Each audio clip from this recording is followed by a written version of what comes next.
So here we are, it's Wednesday, it's 7:30, it's Graham Martin with Careers Club at Careers Accelerator on what has to be probably one of the hottest days of the year. I've got a couple more people in the waiting room, let's let everybody in. Admit Eddie and admit Mark. Hi Mark, how are you? One person waiting, who's waiting? Let me see, Abby's in. Right, so we should all be ready to go. So I've actually got Facebook on my iPad over here, and we've got Zoom on my laptop, and here we go. So yes, crazy hot, you know, fantastic. Global warming, all down to my generation, I guess, and generations before me. So please forgive us, but I hope you do enjoy it. So today we're going to be talking about communication skills, particularly in an interview situation. Now I reckon that for the most part, most people reckon they're really good at communicating, but I'm going to kind of lift the lid on it and suggest that that actually isn't necessarily the case. So I also want to talk a little bit later about, I've decided to launch a 5-day challenge, a free 5-day challenge, which is effectively the fundamentals of effectively getting ready. Raj, would you do me a favour? Would you just kind of click off your video because you're so pretty I'm getting distracted. That's great, thanks mate. So what I realise is, you know, been doing recruitment for 32 years, a lot of people struggle at interview. So I'm going to put together a free 5-day challenge starting Monday the 25th of July, and that's specifically for people that are either ready to start job hunting straight away because maybe they're being made redundant, or maybe they're a little bit concerned about things because they're about to be made redundant or furloughs ending, and they've kind of got the jitters and they're worried that they might be having to go and look for another job. So what we'll do is we're going to cover everything: CVs, everything from a great CV that AI loves. We're going to talk about LinkedIn profiles, when we talk about the cover letters, really focusing on what you're really for. You know, are you really up for a brain surgeon, or do you need to be something else, for example? Now, I do a lot of work with people on a one-to-one basis. To be blunt, it's not cheap, but it's very effective. And because I've got only so much time, I can only look after 3, maybe 4 people at any given time. So this is a way of me kind of giving back to the community. So it's not up for launch yet. I haven't got the page ready to go, but 25th of July, make a note, there'll be a 7:30 meeting every day, which will be posted and people will be able to go onto it. It'll be on Facebook. And then after that in the evening, there'll be a Q&A, and I'll be up for as long as we need to cover off. So if people have questions about CV, cover letters, all the other aspects, we're going to kind of cram it in. It's going to be very intense, okay? So on with the show tonight. So question, how good a kisser are you? I reckon most people are going to say fantastic, fabulous, at least above average. What about how good a driver? Well, we all know you should never consider a man to be anything less than a brilliant driver. And what about a parent? You know, if you've got kids, do we all think we're fantastic parents? I think when we ask that question ourselves, the reality can sometimes be a little bit different, can't it? You know, we're not all great parents.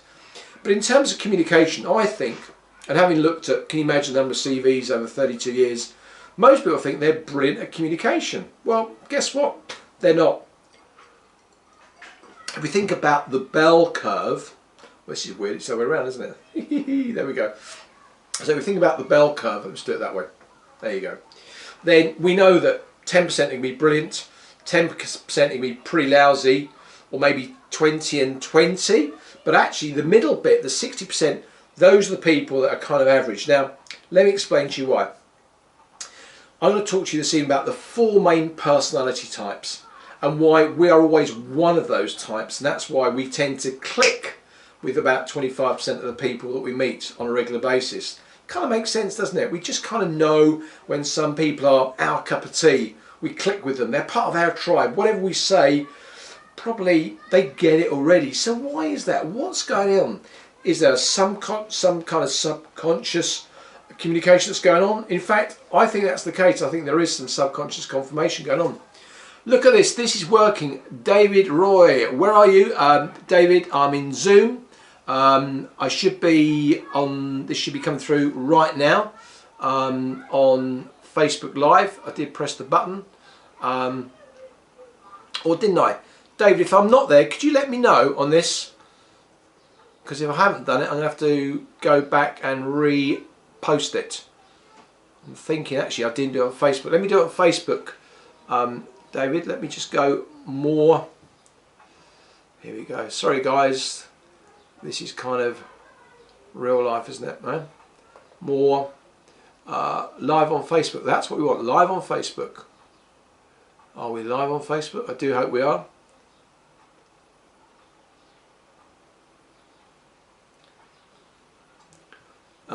Sorry guys, I hadn't done it. Sharing a group, and we want Careers Accelerator. Next.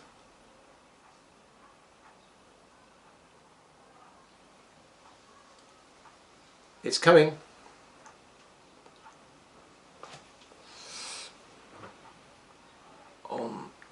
It's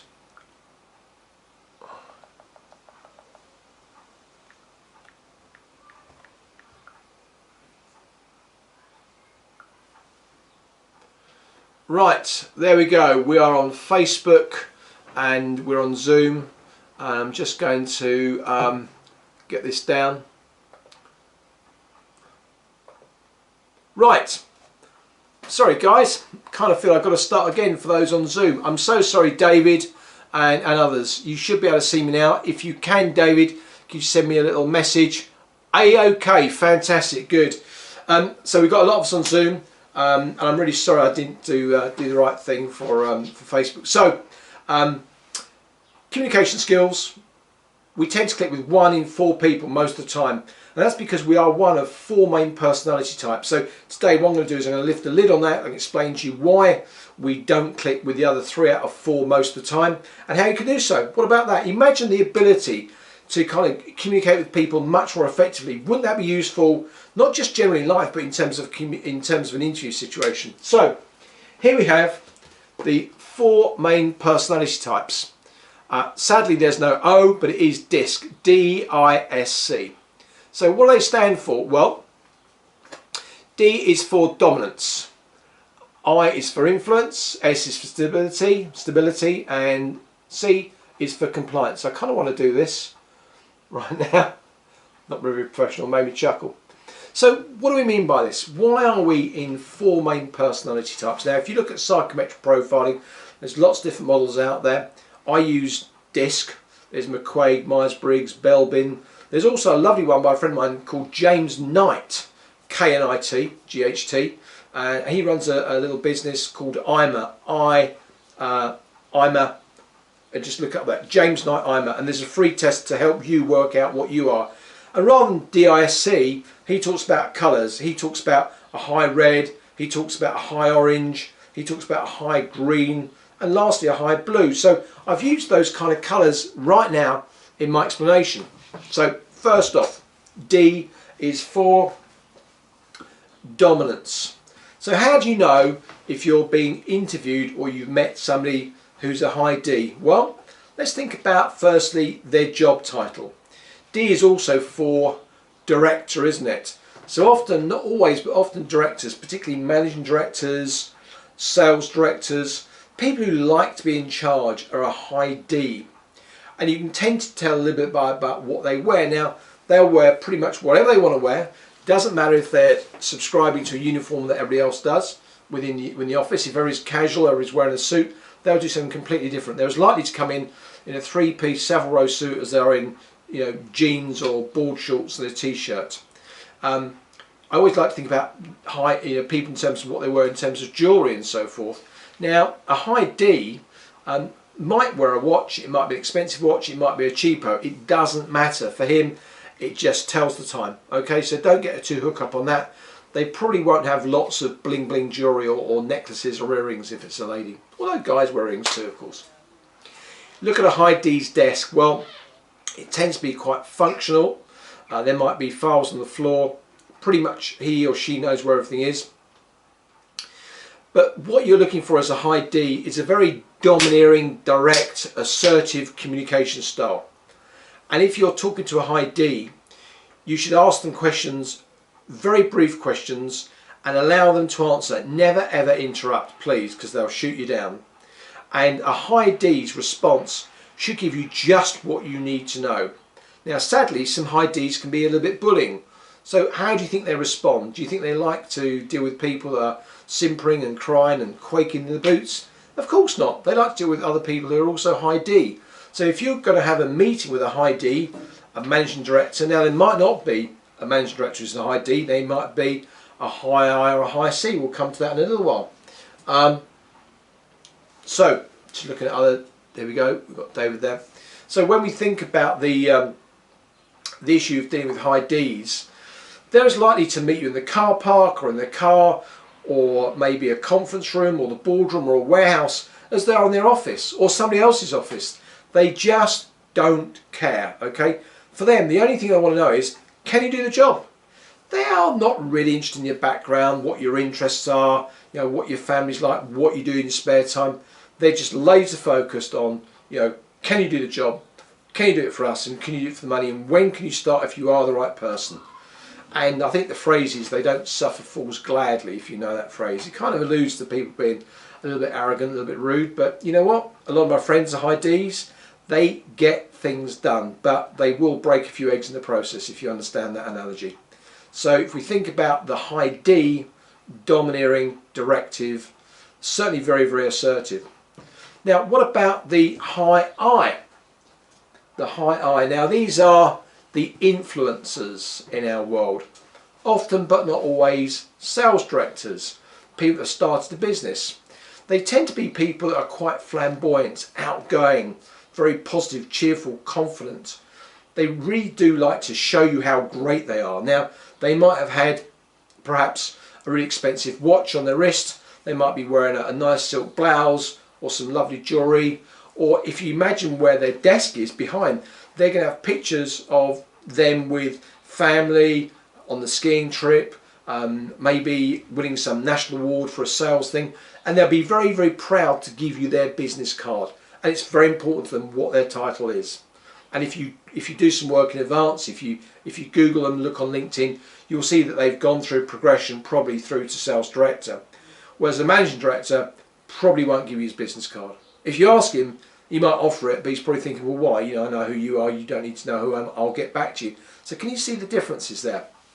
Now, whereas a D will be very direct, an I will probably talk a great deal. A D will often allow you to almost hang yourself with a bad answer, but the I will want to know a lot more about you and what you can do to him or for her to make them look good. You know, if you're going for a sales job and you're being interviewed for a high I, it's all about, well, what are your ratios, what are the statistics, what did you bring in for the business, what was your ROI? Effectively, you know, what could you do for them? Cheers. So when we think about the high I's, these are people that are going to be talking very, very quickly, a bit like me perhaps. Their desks might be, you know, there'll be a nice pen. I mean, a high D's is likely to use a Bic pen as he is to use a Mont Blanc or something, you know, really, really expensive. So don't get confused between those two, you know. But the high I will very rarely use a Bic pen, which kind of gives you a little bit of clue as to my personality trait. So, but high I's want you to know how great they are. They're going to sell you the company. If they want you, they'll almost stalk you to kind of come on board. They want to make you feel great, ask you out for dinner, you know, maybe with your partner, got to know a bit about you, and they really do want to inspire you. So the high D and the high I are always going to talk very, very quickly, as I do. The high D will probably be a little bit punchier and want short answers. The high I would like to know a longer answer, but how really it reflects to him, her role, her business. Okay, so let's think about the next personality type in this grouping, and that is the high S. Now, the high S's probably, but not always, probably won't get involved in the very first interview. So they tend to be in customer services roles. They tend to be often, but not always, in HR. And when you talk to a high S, they tend to be a little bit slowly when they speak to you. They tend to spend their time. They're very interested in you. They want to know what motivates you. Why do you want to join this company? So when you are asking, when you're answering questions for a high S, just think about what they're trying to achieve. They want to know whether you are somebody like them. These are solid, steady, reliable, consistent, family people. If not, they have a family. They like to think about the people in their office as part of their family. And they're really interested in values. I'm not saying the high D isn't interested in values. He just wants to know if you can do the job. You know, the high S, she will want to know if you're going to be sort of one of the people who will come out and, sorry, the high I, if you're going to come out and play with the team and be part of the team. But the high S, once they've, you know, what are you like in a crisis? Are you kind of be somebody we can rely upon? They like people that are stable. They also like people that haven't moved around too much. So when I think of a high S, they will tend to dress, not always, but often for comfort. So think Marks and Spencer's, sensible stuff, things that fit in. And if they're lower level within the organisation, they'll probably dress to match other people within the company, if that makes sense. The desk will often have pictures of friends and family. They might have a plant or two around. More than likely a mug with their name on it. This doesn't have my name on it, I'm not a high S. Although this was made by a friend of mine who's a very high S, which is how I got it, if that makes sense. Can I make you a mug, Graham, for your birthday? Yes, that'd be lovely. Have a look at the designs that I've got. That one will do fine. So that was the big thing for the S. S people tend to like to avoid distractions. They don't like to be interrupted, and their speech style, as I've said, tends to be quite slow. They take their time. So you imagine if you're a high D as an individual, we'll go on to that later, or you think you're a high D and you speak forcibly and you want to get the results really quickly. Imagine going in and having a conversation with a high S. You've got to change the way you behave.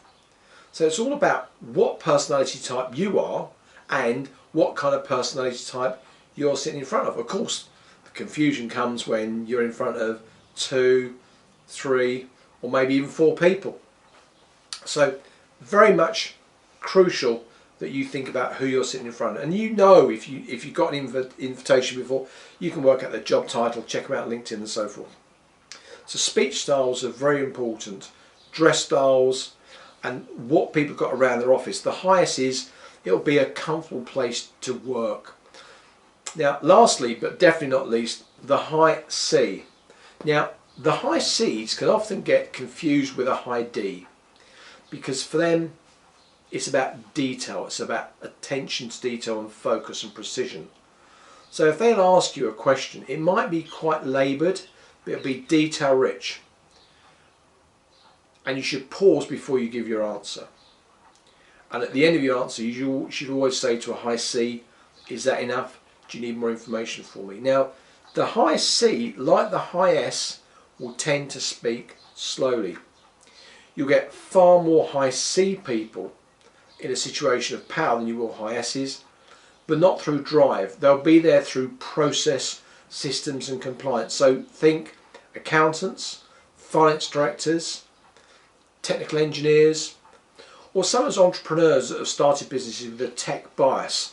They'll be about the C. And you know, those interviews can sometimes go on for quite a long time, and they'll probe, they'll go back and back and back and talk to you about what you did past, what your plans are for the future, how you'll fit with the company and so forth.